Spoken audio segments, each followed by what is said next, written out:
This fully automated Woodchip boiler house was built by Rapla Metall in 2017. Oil heating was getting expensive, and Woodchip was a sustainable local fuel alternative. The boiler house heats an entire village with 4 apartment buildings, a kindergarten, a nursing home, and a culture centre, with a total of over 10,000 square meters of heated space.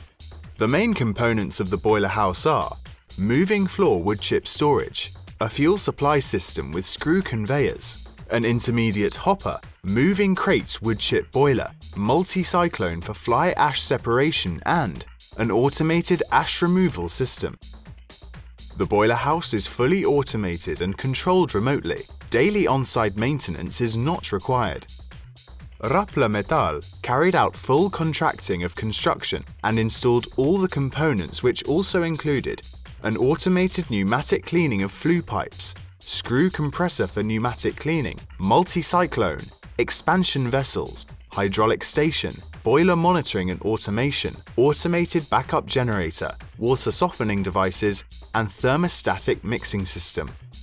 The fully automated boiler house reduced the heating costs for an entire village by 40%. It allows the use of various local fuels and is a sustainable heating option for decades. Please see our webpage for more details.